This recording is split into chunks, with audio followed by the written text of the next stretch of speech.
مشجعين الكرة في كل مكان، أحلى مسا عليكم. أهلا بيكم في حلقة جديدة من هندسة التحليل.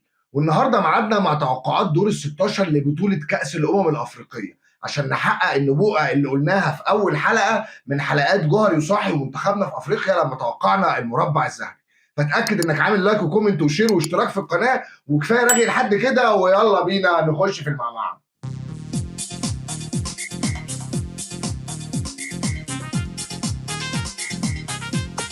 في البدايه كده تعالوا نفتكر سوا، انا اخترت 4 فرق توصل للمربع الذهبي كانوا مين لما كنا في الحلقه. يعني انا اتفق معاك، مصر والمغرب لو ما قابلوش بعض هيبقوا في نص النهائي، يعني في المربع، ومعاهم السنغال اكيد.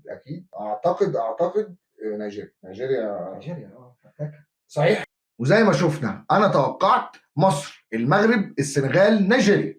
تعالوا بقى نبص على فرق دور ال 16 ونعرف مين هيلاعب مين وامتى، ونتوقع مين هيفوز في البطوله العجيبه دي اللي كل ما حد يتوقع ان فرقه هتكسب تخيش في الحيط. مش عارف، الدنيا في البطوله دي غريبه جدا، وواضح فعلا ان البطوله دي هتبقى عجيبه وغريبه ونتائجها غير متوقعه تماما.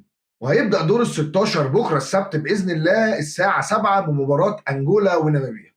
فانجولا اللي اتصدرت مجموعتها وناميبيا اللي صعدت من احسن توالت هيقابلوا بعض في مباراه صعبه جدا على المنتخب الناميبي، بالذات بعد ما شفنا المنتخب الانجولي واللي عمله في ماتش الجزائر. فانا اتوقع ان انجولا هتكسب من المباراه دي. نيجي بقى للمباراة التانية وديربي غرب أفريقيا ما بين الكاميرون ونيجيريا، ومباراة صعبة جدا على الجانبين. فالفرقتين طلعوا تاني مجاميعهم، والمباراة ما بينهم مش هتبقى سهلة خالص، بالذات إن هو ديربي من زمان إن نيجيريا بتلعب الكاميرون في أفريقيا، ده مباراة متعارف عليها، متعودين إن هي بتبقى مباراة حماسية وبدنيا عالية جدا.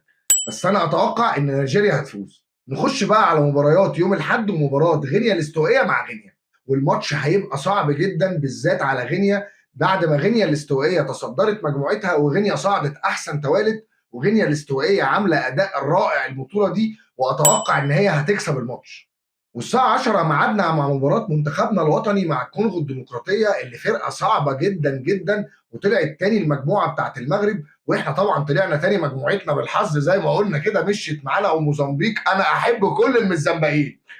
واتوقع ان هي هتبقى مباراه صعبه جدا علينا بعد اللي شفناه في مباراه الكونغو مع المغرب. فالكونغو فريق منظم جدا وسريع جدا وبدنيا قوي جدا وهيتعبنا جامد، فلازم نلعب بهدوء ونلعب بتكتيكات وعلى الارض، ونحاول ان احنا نخطف جون ونامن الماتش بعد كده. وطبعا توقعي ان شاء الله منتخبنا الوطني هيقدر يفوز ويكسب ويطلع دور الثمانيه. اما مباريات يوم الاثنين فهتبدا مباراه كاب فيردي مع منتخب موريتانيا العربي الشقيق. للناس اللي ما تعرفش، فموريتانيا بلد عربي وبيتكلموا اللغه العربيه زينا بالظبط. فبعد الانجاز اللي عملوه موريتانيا ومنتخب المرابطون وقدروا يصعدوا لاول مره في تاريخهم لدور ال 16، هيلعبوا فريق كاب فيردي اللي تصدر مجموعتنا وكان فريق قوي جدا. واتمنى الفوز لمنتخب موريتانيا، بس انا اتوقع ان كاب فيردي هتبقى في دور الثمانيه وهي اللي هتفوز بالمباراه.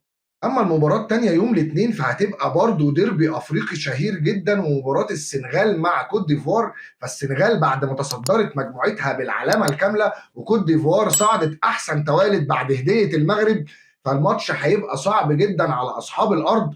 بس انا اتوقع ان السنغال هتفوز وهتبقى في دور الثمانيه.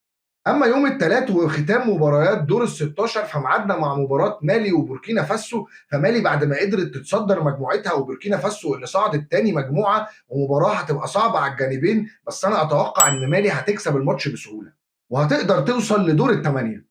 اما ختام مباريات دور ال 16 فميعادنا مع مباراه المغرب وجنوب افريقيا، اللي هتبقى مباراه صعبه على المنتخب المغربي اللي قدر يتصدر مجموعته، وجنوب افريقيا اللي قدرت تطلع تاني المجموعه. وهيبقى ماتش صعب على الجانبين بالذات العامل البدني، لان احنا شفنا ان منتخب المغرب في اخر الماتشات بدنيا بيقع شويه، وده مخوفني الصراحه، ونفسي يشدوا حيلهم كده وليد الرجراجي يركز معاهم. بس توقعي ان شاء الله المغرب هتقدر تحسم التاهل لدور الثمانيه.